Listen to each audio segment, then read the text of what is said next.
Hi guys, welcome back to an explore literature. इस video के अंदर हम डिस्कस करने वाले हैं जीई नेशनलिज्म इन इंडिया की यूनिट नंबर 4 सोशल मूवमेंट्स। तो इसमें हम बात करेंगे peasant movements, tribal, workers, women and anti caste movements की। तो ये वीडियो काफ़ी इंटरेस्टिंग होने वाली है, लास्ट तक देखिएगा ताकि आप किसी पॉइंट को मिस ना करें। और जो भी कंटेंट इस वीडियो के अंदर दिया गया है that is more than enough for your exam. जो आपके यूनिवर्सिटी एग्जाम्स हैं उनके लिए काफ़ी ज़्यादा कंटेंट है, तो आप इसको ही बार बार रिवाइज कर लीजिएगा। All right, so if you want the PDF of this तो आप टेलीग्राम चैनल भी ज्वाइन कर सकते हैं, वहाँ पे आपको पीडीएफ भी मिल जाएगा। All right, now without wasting much of your time let's start the video. So सबसे पहले हम बात करते हैं पीजेंट मूवमेंट्स की। पीजेंट मूवमेंट्स थे प्रोटेस्ट जो कि रेंट इंक्रीज हो गया था लैंड्स पे, और ब्रिटिशर्स ने काफ़ी सारे टैक्सेस बढ़ा दिए थे, तो उनके खिलाफ जो भी रिबेलियन हुए, मूवमेंट्स हुए, उनको पीजेंट मूवमेंट्स बोला जाता है। तो यहाँ पे कुछ इंपॉर्टेंट पीजेंट मूवमेंट्स हैं जिनके नाम दिए गए हैं। सो आवर फर्स्ट मूवमेंट और अपराइजिंग इज नरकलबेरिया अपराइजिंग, जिसमें थे मेन जो लीडर यहाँ पे टीटू मीर। इन्होंने मुस्लिम टेनेंट्स को इंस्पायर करा वेस्ट बंगाल के अंदर कि भाई तुम्हें जो लैंडलॉर्ड्स हैं उनके खिलाफ लड़ना पड़ेगा, क्योंकि इन लोगों ने क्या कर दिया था, बियर टैक्स लगा दिया था और काफ़ी ज़्यादा ओप्रेसिव चीज़ें चल रही थी। तो इन्होंने इंस्पायर करा कि तुम सारे पीजेंट इकट्ठे आओ और इस चीज़ के खिलाफ अपना जो मूवमेंट है, अपराइजिंग है, वो करो। बाद में ये जो मूवमेंट है वो ज्वाइन हो गया था वहाबी मूवमेंट के साथ। ये एक बहुत ही ज़्यादा इम्पॉर्टेंट मूवमेंट है और जो सिविल सर्विसेज एग्जाम है उसके पर्पज से भी बहुत इंपॉर्टेंट है, बट एट यूनिवर्सिटी लेवल। आप बस ये थोड़ा सा डिटेल याद कर लीजिए कि जो ये मूवमेंट था वो बाद में वहाबी मूवमेंट के साथ ज्वाइन हो गया था। Then the next is Pagalpanthi movement. तो पागलपंथीज कौन थे? पागलपंथी एक सेमी रिलीजियस ग्रुप था जिसके अंदर हेजोंग और गारो ट्राइब के लोग थे, मेमनसिंह डिस्ट्रिक्ट से, जो कि पहले बंगाल में आता था। इसके फाउंडर थे करण शाह, लेकिन जो पूरा मूवमेंट ऑर्गेनाइज हुआ वो करण शाह के बेटे के अंडर हुआ था जिसका नाम था टीपू। तो टीपू ने काफ़ी इनको इंस्पायर करा, पीजेंट्स को, पागलपंथीज को, कि भैया आप क्या करिए, आप सारे इकट्ठे हो जाइए और हमें ऑपरेशन है जो वो करना पड़ेगा, हमें फाइट बैक करना पड़ेगा ज़मींदार्स के खिलाफ। तो इन्होंने एक लिमिट बता दिया कि देखो तुम रेंट अब बहुत ज़्यादा बढ़ा रहे हो, तो ये एक सर्टेन लिमिट है, इससे ज़्यादा हम टैक्स पे नहीं करने वाले हैं। और इन्होंने बाद में अटैक्स भी करा हाउस ऑफ ज़मींदार्स को। Then the next movement is Faraizi revolt. तो ये भी जो फेराजीज थे वो फॉलोअर्स थे मुस्लिम सेक्ट के, जिसको फाउंड किया था हाजी शरीयत अल्लाह ने, जो कि फरीदपुर के थे, ईस्टर्न बंगाल से। तो इन्होंने क्या करा, एक सेक्ट बनाया, और it is sect actually, it is not sect, ये सेक्ट बनाया, मतलब एक रिलीजियस ग्रुप बनाया। और इन लोगों ने जो टेनेंट्स का कोज था, मतलब कि जो पीजेंट्स लड़ रहे थे ज़मींदार्स के खिलाफ, उसको सपोर्ट करा। काफ़ी सारे डिस्टर्बेंसेस हुए 1838 से लेके 1857 के बीच, और बाद में इन्होंने भी वहाबी जो मूवमेंट है उसको ज्वाइन कर लिया था। तो ये आपको दिख रहा होगा कि जो वहाबी मूवमेंट है ना, ये काफ़ी एक इम्पॉर्टेंट मूवमेंट निकल के आएगा एट द पीजेंट लेवल की, किस तरीके से पीजेंट अपराइजिंग हुई थी इंडियन इंडिपेंडेंस के टाइम पे। Then is Moplah uprising. तो अब क्या हुआ था कि जो रेवेन्यू डिमांड है वो बढ़ा दिए गए थे, जो ज़मीन है उसका साइज़ रिड्यूस कर दिया गया था। अब एक तो आपसे टैक्स ज़्यादा ले रहे हैं, फिर आपकी ज़मीन भी आधी कर दी, तो इनकम कहाँ से आएगा एक पीजेंट का? तो ये सारी प्रॉब्लम्स चल रही थी। और जो ऑफिशियल्स थे वो भी काफ़ी ज़्यादा ओप्रेसिव थे। The people were just torturing the peasants कि भैया हमें टैक्स ला के दो, हमें नहीं पता कहाँ से लाओगे तुम। तो ये सारी चीज़ें चल रही थी। तो 22 रिबेलियंस हुए इस टाइम पे, 1836 से लेके 1854 के बीच, लेकिन जो सक्सेसफुल है वो कोई सा भी रिबेलियन नहीं हुआ। तो ये था Moplah uprising. Now the last thing is कि जो पीजेंट्स है उनका क्या रोल रहा 1857 के रिवोल्ट में। तो पीजेंट्स ने काफ़ी एक्टिवली पार्टिसिपेट किया, लेकिन आपको ये पता होगा कि जो 1857 की क्रांति थी वो कुछ लिमिटेड एरियाज़ में ही रही, जैसे कि यूपी हो गया, मतलब हमारा जो नदर्न बेल्ट है ना, उसमें ज़्यादा इम्पैक्ट रहा था जो 1857 वाला रिवोल्ट है उसका। तो वही चीज़ पीजेंट के मामले में भी हुई कि वहीं के लोग ज़्यादा इस चीज़ के रिवोल्ट में आए। The people were more aware about it. फिर उस टाइम पे कम्युनिकेशन चैनल्स भी नहीं थे सही तरह से, तो वो सारी चीज़ें कुछ हद तक ही लिमिटेड रही इन टू अ सर्टेन एरिया। तो ये थे पीजेंट मूवमेंट्स। अब बात करते हैं ट्राइबल मूवमेंट्स की। तो सबसे पहले कारण जान लेते हैं कि भाई लोग लड़ ही क्यों रहे थे, क्या समस्या आ गई थी इनको। तो देयर वर 4 बेसिक रीजंस जिनकी वजह से ये सारी अपराइजिंग्स हो रही थी ट्राइबल्स के बीच। तो पहला था जो लैंड सेटलमेंट था ब्रिटिशर्स का। अब ब्रिटिशर्स ने क्या करा था कि टैक्सेस बढ़ा दिए थे। अब ट्राइबल्स जो पूरे जंगल को अपना मानते हैं, दे फील कि जो नेचर है वो हमारा है, हमें उसकी पूजा करनी है, उसके कांटेक्ट में रहना है।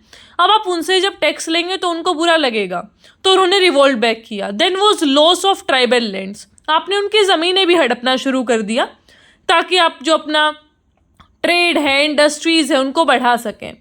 Then is restricting timber use and grazing, कि आपने क्या करा कि भाई टिम्बर का यूज़, उस टाइम पे क्या हो रहा था, रेलवे ट्रैक्स वगैरह बन रहे थे, तो बहुत सारी चीज़ें थी जिनमें टिम्बर का यूज़ होना था। तो फिर इन्होंने बोला कि जो ट्राइबल्स हैं वो टिम्बर यूज़ नहीं कर सकते हैं फ्रॉम द फॉरेस्ट। इस वजह से भी अब जो ट्राइबल्स थे वो भड़क गए। Then is exploitation by the police, traders and money lenders. तो अंग्रेज़ों ने तो जो किया that was the different thing, लेकिन जो पुलिस, ट्रेडर्स और मनी लेंडर्स का पूरा गेम चल रहा था, that also exploited the tribals. अब सबसे पहला जो ट्राइबल रिबेलियन है वो है पारिहाराज रिबेलियन। जो ब्रिटिश थे वो एक्सपेंशन कर रहे थे अपनी टेरिटरी का, मतलब अपने लैंड का वो एक्सपेंशन कर रहे थे। फिर उन्होंने जो पारिहाराज है राजमहल हिल्स के, वहाँ पे भी अपना जो है एक्सपेंशन करा 1778 में, लेकिन उन्होंने बहुत अच्छी तरीके से टक्कर दिया ब्रिटिशर्स को और उनको भागना पड़ा वहाँ से। And it was declared a territory as Damina Kol area. तो इस एरिया को फिर पारिहाराज के लिए इन्होंने डिक्लेयर कर दिया कि भाई इनसे नहीं लड़ा जा सकता। There were like this Paharias were a martial tribe, तो ये मार्शल ट्राइब के लोग थे, तो फिर इन्होंने बहुत अच्छे से लड़ा ब्रिटिशर्स के साथ। अगला फिर हमारा अपराइजिंग आता है चुआर अपराइजिंग। तो इसका रीज़न क्या था कि फेमीन आ रखा था, मतलब भुखमरी हो रखी थी, सूखा पड़ा हुआ था। लेकिन जो हमारे ब्रिटिशर्स हैं उनको थोड़ी ये सब चीज़ें समझ आ रही थी, उनको ये था कि हमें टैक्स चाहिए बस। तो they were demanding high land revenues, फिर इकोनॉमिक डिस्ट्रेस भी था। इस वजह से फिर इन लोगों ने प्रोटेस्ट करा ब्रिटिशर्स के अगेंस्ट। फिर नेक्स्ट आता है कोल म्यूटनी। ये बहुत ज़्यादा इम्पॉर्टेंट है। एंड जो कोल्स थे वो ट्राइब पीपल थे फ्रॉम दिस छोटा नागपुर एरिया, रांची, हज़ारीबाग, ये पलमुआ, ठीक है, वेस्टर्न पार्ट ऑफ महामभूम, तो ये सारे एरियाज़ के लोग थे। ट्रबल स्टार्ट हुआ 1831 में, जब बहुत सारे ट्रांसफ़र हुआ लैंड्स का। तो विलेज जो हेडमेंट्स हैं वो बाहर के लोगों को देना स्टार्ट कर दिया। मतलब क्या हुआ था कि जो ट्राइबल लोग हैं उनसे ज़मीन लेके इन्होंने बेचना शुरू कर दिया ब्रिटिशर्स ने, कि भाई हिंदूज़ को दे दिया, मुस्लिम्स को दे दिया, सिख्स को दे दिया। और वहाँ से फिर ये जो लोग थे वो काफ़ी ज़्यादा हैवी टैक्स इकट्ठा करने लगे। तो ट्राइब पीपल के लिए काफ़ी ज़्यादा ये चीज़ें डिफ़िकल्ट हो रही थी, क्योंकि एक तो आपके पास जब आपका एक इनकम सोर्स है जो प्राइमरी, वो आपसे वही छीन लिया जाए तो you will be facing a lot of issues. तो अब जो ट्राइबल्स थे उनका क्या था प्राइमरी सोर्स, उनको ये था कि जो फॉरेस्ट है वहीं से हमने खाना पीना लेना है, वहीं से टिम्बर करेंगे इकट्ठा, वहीं से सारी चीज़ें होंगी, आप ग्रेजिंग करा सकते हैं अपने एनिमल्स की।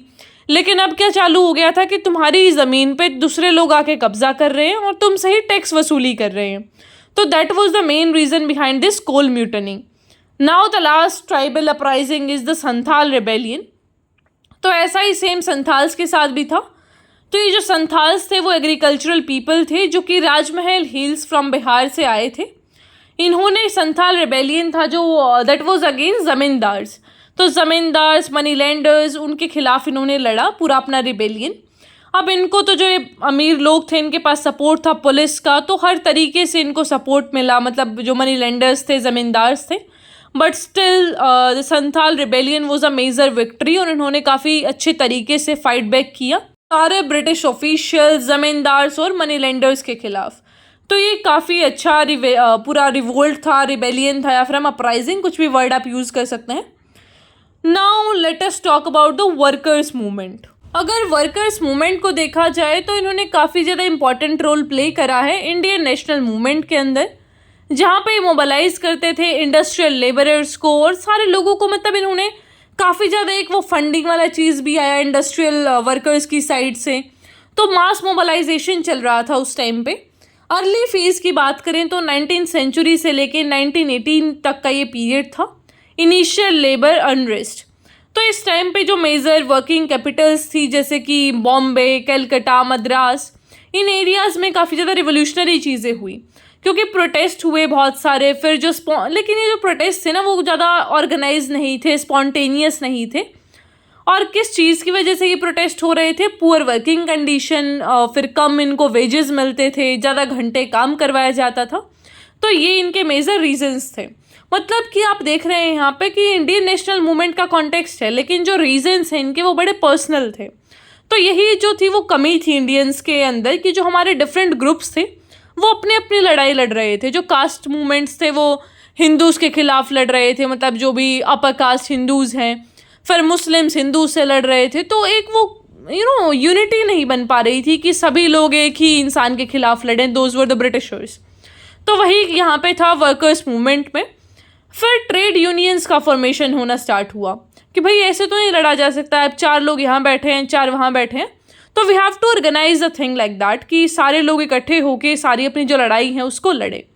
तो बॉम्बे मिल हैंड एसोसिएशन है जो उसको फॉर्म किया गया 1890 में बाय NM लोखंडे, जो कि एक पायनियर है लेबर मूवमेंट इन इंडिया के। तो इस टाइम पे काफ़ी ज़्यादा जो लोकल ट्रेड यूनियंस हैं उनको वो सामने आई, उनके इमीडिएट जो कॉजेज़ थे वर्कर्स के, उनके इश्यूज़ को भी सामने उन्होंने लाया।